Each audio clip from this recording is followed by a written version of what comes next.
कृपा सुदयाल द्रबौ सकल कलिमल दहन नील सरोरुह श्याम तरुण अरुण बारिज नयन करौ सुमम उर्धाम सदा क्षीर सागर शयन कुंद इंदु समदेह उमा रमन करुणा अयन जाहि दीन पर नेह करौ कृपा मर्दन मयन बंदं गुरु पद कंजु कृपा सिंधु नर रूप हरि महामोह तम पुंजु जासु बचन रवि कर निकर। ओम श्री सदगुरुदेव भगवान की जय। सियति तु मातु स्नेह बस विकल न सके संहारे धरनि सुता धीरज धरे समऊ सुधरम विचारे। माँ पिता माता के प्रेम के मारे सीता जी ऐसी विकल हो गई कि अपने को संभाल न सकी। परंतु परम धैर्यवती पृथ्वी की कन्या सीता ने समय और सुंदर धर्म का विचार कर धैर्य धारण किया। तो जब सीता जी ने अपने माता पिता को देखा तो मारे प्रेम के विकल हो गए। देश बनाए सीता जी माता पिता को देख रहे तो इतने विकल हो गए कि अपने को संभाल नहीं पाए।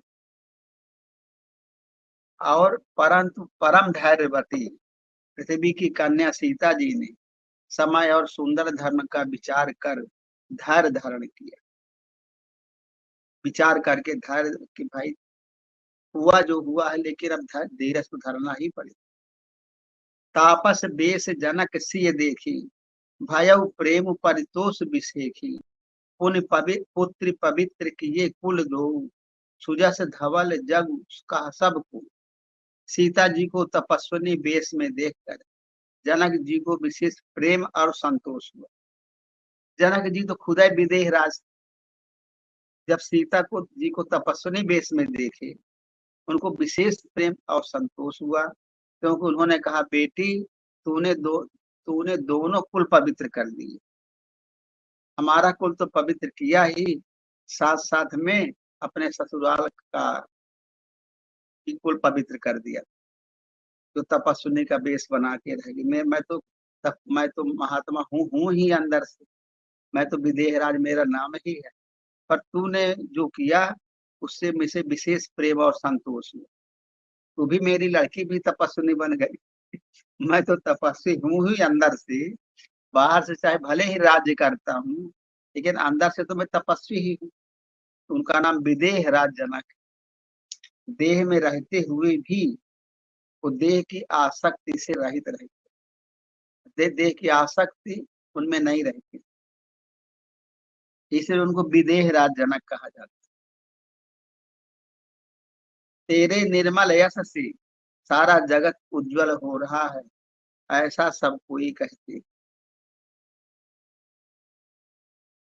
जीत सुर सर कीरत सर तोरी गबन कीन विधि अंड करोरी गंग अवन थल तीन बड़ेरे एहि एहि किए साधु समाज गनेरे। तेरी कीर्ति रूपी नदी देव नदी गंगा को भी जीत कर करोड़ों ब्रह्मांडों में बह चली है। एक ही ब्रह्मांड में बहती, मतलब इस संसार में बहती, जिस संसार में हम लोग रहते, तो तेरी कीर्ति रूपी देव नदी गंगा जी को भी जीत कर जो एक ब्रह्मांड में बहती है करोड़ों ब्रह्मांडों में बह चली है। गंगा जी ने तो पृथ्वी पर 3 स्थानों हरिद्वार, प्रयागराज और गंगा सागर को बड़ा तीर्थ बनाया है। हरिद्वार में बहती है, प्रयागराज में बहती है और गंगा सागर में जाके मिलती है गंगा जी, को बड़ा तीर्थ बनाया है। पर तेरी इस कीर्ति नदी ने तो अनेकों संत समाज रूपी तीर्थ स्थान बना दिए। तो सीता जी की कीर्ति रूपी कीर्ति नदी ने अनेकों, जहाँ संत समाज होता है वो तीर्थ स्थान बन जाते हैं। तो कीर्ति रूपी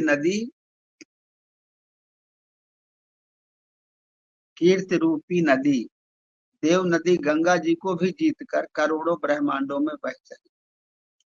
जो जो सीता जी की कीर्ति है वो गंगा जी के समान है, जो करोड़ों ब्रह्मांडों में बह चली।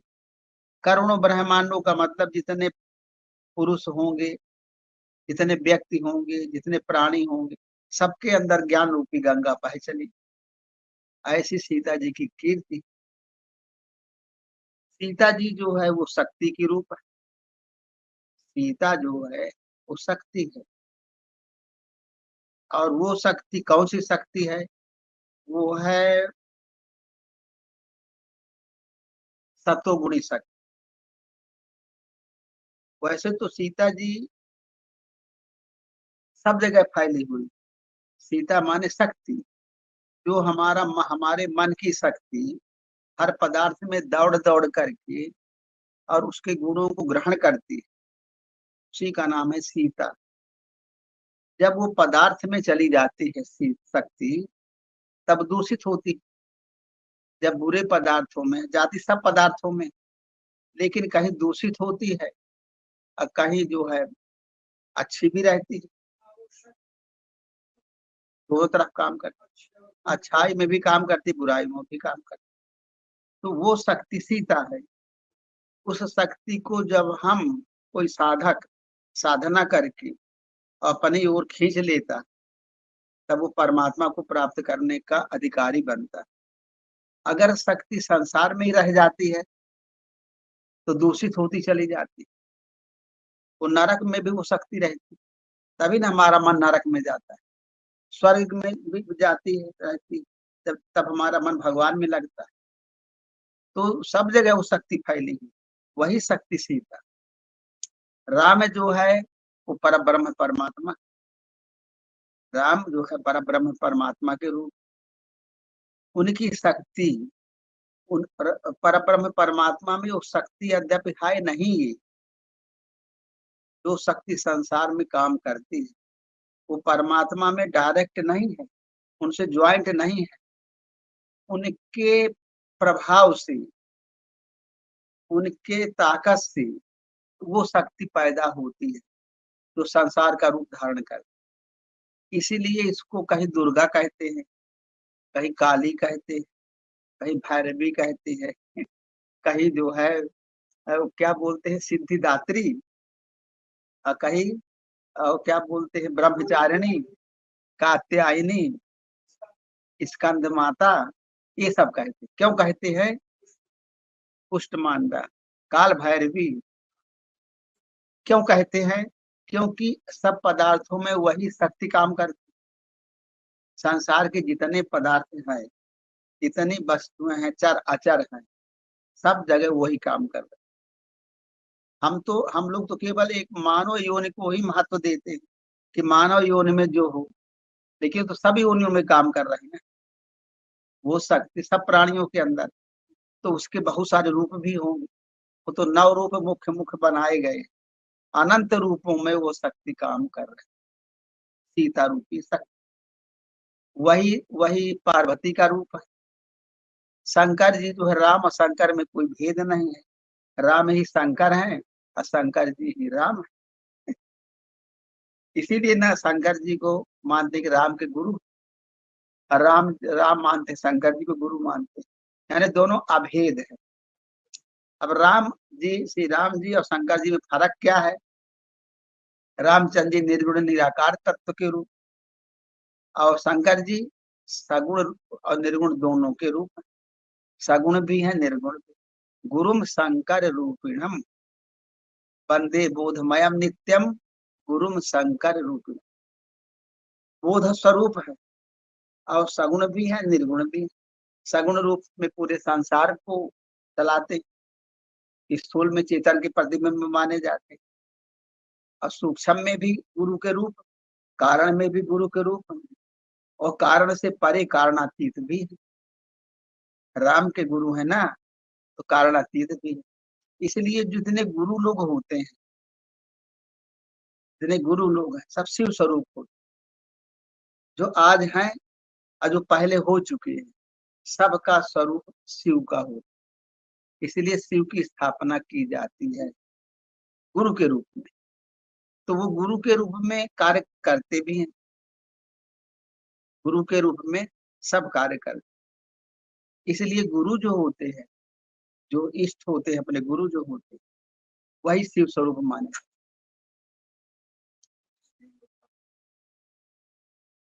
शिव का मतलब कल्याण होता है। शंकर कहते शंकाओं का जो आदि कर दे, शंकर। शंभु कहते हैं, शंकर कहते हैं, बहुत सारे नाम है। तो इसमें जो है, इसलिए शंकर जी को बड़ा भारी महत्व दिया जाता है। शंकर जी को कहा जाता है कि राम से भी बड़े हैं। शंकर जी इतने महत्वपूर्ण है कि शंकर जी की, राम के पहले शंकर जी की ही स्थापना सब जगह होती। रामचंद्र जी भी, और जब रामचंद्र जी का विवाह होना था, तब सती की पूजा करने सीता जी गई थी कि नहीं गई? पूजा करने। राम के पहले अनादि है शंकर। उनके कोई माता पिता का नाम नहीं है। शंकर जी के पिता कौन थे मालूम? शंकर जी के पिता कौन थे और माता कौन थी? कोई माता पिता का नाम। अनादि अनादि शक्ति है शंकर। पूरे वर्ल्ड में शंकर जी का अस्तित्व पाया जाता। अभी जहां तहां अरब कंट्रीज में खुदाई चल रही, वहां पर शंकर जी का बहुत बड़ा मंदिर मिला, गड़ा हुआ, पूरा पृथ्वी के नीचे समाया हुआ था। खोदे खने कोई खोद रहे थे तो मिल गया, शिवलिंग मिल गया। अरब कंट्रीज में जहाँ की लाखों साल पहले कोई चीज रहा होगा, तो इतना ज्यादा फैला था भारत का वो, कि वहाँ सब जगह वही वही। तो ये सब बातें उसमें जुड़ी हुई है। तो इसलिए सीता जो है, ये शक्ति का रूप। अब ये शक्ति कहाँ है? तो ये शक्ति सब जगह फैली हुई। देखिए एक प्रसंग जो आता है कि रामचंद्र जी ने जब रावण को मारा, मारने के बाद सीता को, हनुमान जी को भेजे कि जाओ सीता को लिवा लाओ, समाचार दे दो कि रावण मारा गया है, अब सीता आ जाए, समाचार ले आओ, बुला लाओ। तो हनुमान जी गए, सब समाचार बुलाए, बताए। हनुमान जी गए तो विभीषण जी भी शायद गए, और सब समाचार बताने के बाद बोले माता चलिए, अब चलिए, अब भगवान राम की विजय हो गई, रावण मारा गया। और विभीषण ने भी कहा माता चलिए, अब हो गया, अब तो वो जो जो आपका वो था दुश्मन रावण मारा गया। तो सीता जी चली वहां से। तब राम के पास जब जाने लगी तो राम ने कहा नहीं, सीता मेरे पास नहीं आ सकती अब, क्योंकि इसकी अग्नि परीक्षा लेनी होगी। सब लोग चौंक गई, इतने दिन तक सीता रही लंका में, अभी इसकी अग्नि परीक्षा क्यों? अग्नि परीक्षा लेने कोई औचित्य नहीं बनता है। भाई इतने दिन तक रही, आपसे अलग रही, और आपका ही नाम जपती रही, और रावण हाथ तक नहीं लगाने पाए, फिर भी परीक्षा। लक्ष्मण जी बहुत नाराज हुए, भैया ये सब क्या हो रहा है मेरे आंखों के सामने? मैं तो विद्रोह कर दूंगा, ये अग्नि परीक्षा उरीक्षा कुछ नहीं होगी। राम ने कहा रावण तुम जानते नहीं हो लक्ष्मण, अग्नि परीक्षा मुझे लेनी हो।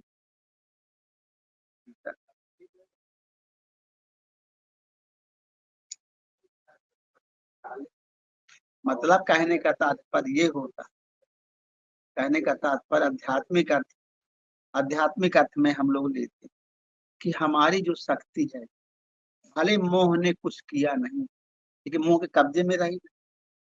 हम लोगों की जितनी शक्तियां हैं, जितने हम सब लोग हैं, हम लोगों की शक्ति, हम लोगों ने किस किस योनि में क्या क्या कर्म नहीं, काम वासना में भी रही। कितने बार हम लोग लाखों 10 20 लाख बार काम वास भोग कर चुके हों, क्रोध कर चुके होंगे, लोभ कर चुके होंगे, मोह कर चुके हों, मद मत्सर आशा तृष्णा विषय वासना, क्या क्या नहीं किए होंगे। आज चाहे भले साधु बन के बैठे हो, लेकिन कितने बार हम लोगों ने वासना को, वासनाएं नहीं की। वो वासना तो है ना, वासना हम लोगों के अंदर हो चुकी है ना, कितने बार हो चुकी। तो हमारी शक्ति ही से तो सब काम हुआ। शक्ति उसमें सब रही ना, उसी का नाम तो सीता। अब जब हमारी शक्ति संसार के कार्यों में लगी रही तो दूषित हुई कि नहीं हुई? हमारी शक्ति संसार के कार्यों में लगी हुई, कोई काजल की कोठरी में जाए और कोई ये कह दे कि उसे काजल न लगे और निकल ही आवे बाहर, तो बड़ा मुश्किल है ना। उसमें कुछ न कुछ कालापन कहीं ना कहीं कपड़े में छू ही जाएगा। कोई बिना काजल, कोई बिना कोयला लगे काजल की कोठरी से बाहर निकलना मुश्किल है। तो राम ने यही तो कहा, अभी तक तुम संसार के मोह में ग्रसित रही। रावण नहीं है वहां, वहां मोह है, मोह रूपी रावण। जिस मोह में हम लोग फंसे रहे अनंत योनियों से, जब से परमात्मा से अलग हुए तब से हम मोह रूपी योनियों में फंसे। मोह की सभी योनियां, कितने बार हम क्या क्या नए बने हों, हाथी घोड़ा बिल्ली बंदर कीट पतंग, छोटे से छोटे जीव, बड़े से बड़े जीव, कहाँ कहाँ किन किन योनियों में क्या क्या नहीं भोगे हो। सब संसार के ही सुख तो भोगे हैं।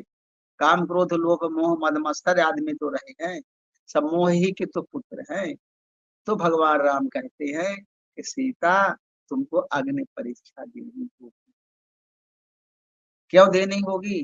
क्योंकि तुमने भले कुछ नहीं किया, तुम मेरी ही पत्नी हो, तुम मेरी ही रहोगी, लेकिन तुम संसार में गई तो सांसारिक दृष्टि से तुमने उसमें रही तो तुम दूषित हुई। कलंक लगा नहीं लगा? कलंक लगा सांसारिक परंपरा के ऊपर, मर्यादा संसार की दृष्टि से एक कलंकित हुई। अब उस कलंक को मिटाने के लिए तुमको अग्नि परीक्षा।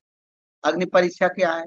ज्ञान रूपी अग्नि में तुमको अपने जितने कलंक हैं, इस पूरे संसार के कलंक जो अभी तक लग चुके हैं, इन सबको जला दो ज्ञान रूपी अग्नि में, सब भस्म हो जाए।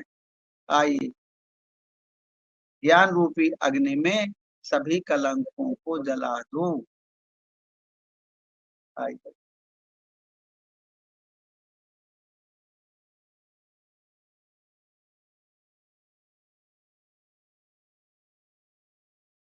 तो यही कह रहे हैं कि संसार का जो कलंक है, जो हमारे माथे पर लगा हुआ है, इस कलंक को हमें जलाना होगा, इस कलंक को हमें मिटाना है। अब वो कलंक मिटेगा कैसे? वो कलंक मिटेगा ज्ञान रूपी अग्नि पर जलाने, कि मैं ये शरीर नहीं हूं, मैं ब्रह्म हूं। जब तक शरीर की मान्यता रहेगी तब तक कलंक लगा रहेगा। जब शरीर की मान्यता समाप्त हो जाएगी, मैं शरीर नहीं हूं, मैं तो शुद्ध बुद्ध चेतन अजन्मा अविनाशी शुद्ध सच्चिदानंद घन ब्रह्म हूं, तब ये कलंक मिट जाएगी। तब हम अपने अविनाशी स्वरूप को प्राप्त कर लेंगे। इस प्रकार से ये प्रसंग चल रहा है, ये कोई साधारण प्रसंग नहीं। तो सीता जो है शक्ति है, सबके अंदर शक्ति है। किस कोई शक्ति को साधना में लगा देता है, रिजर्व कर लेता है, अपने पास खींच लेता है संसार से, तो वही परमात्मा को प्राप्त करने का अधिकारी बन जाता। कोई संसार से नहीं खींच पाता, संसार में ही लगा देता है, तो माया में फंस जाता है, नरक योनियों में चला जाता, गलत योनियों में चला जाता। नरक वरक कहीं होता नहीं। हम लोग कहते हैं नरक में गया, 26 नरक होते हैं, ऐसा होता कहीं नरक नहीं होता। नरक योनि यही संसार है। नरक योनि में अब कोई कोई आदमी शराब पी के और नाली में मरा पड़ा है, उसको होश नहीं कि मैं कहाँ पड़ा हूँ। कोई आदमी जो है विषय संभोगों में पड़ा हुआ है, कीड़े मकोड़ों के बाद उसको पता नहीं कि मैं कौन हूँ, कहाँ से आया हूँ, कहाँ जाना। कोई होश रहता है? आदमी खाया कमाया दुनिया का भोग किया पड़ा। तो नरक कहीं थोड़ी और थोड़ी कहीं, संसार में ही नरक सब। इसी में से कोई लोग सुख भोग रहे, आनंद भोग रहे। तो जो परमात्मा की ओर जाने वाला, जो अपने जिह्वा से भगवान का नाम जप रहा, वो स्वर्ग स्वर्ग की ओर जाएगा। जो अपने अपने मन से संसार का नाम जप रहा वो संसार की ओर जाएगा। वो सीधा सीधा सिद्धांत है। जिसको हम जपेंगे उसी की ओर जाएंगे ना। हम भले महात्मा बन जाए, लेकिन महात्मा बन के यदि हम संसार को याद करते हैं तो हम संसार की ओर जाएंगे। और यदि भगवान को याद करते हैं तो भगवान की ओर जाएंगे। हमको सदगति मिलेगी, हमें परमात्मा मिलेगा, हम परमात्मा को प्राप्त करने के अधिकारी बनेंगे। इसमें बाहर का जो क्रियाकर्म है वो बहुत बहुत मोटे तरीके का त्याग है।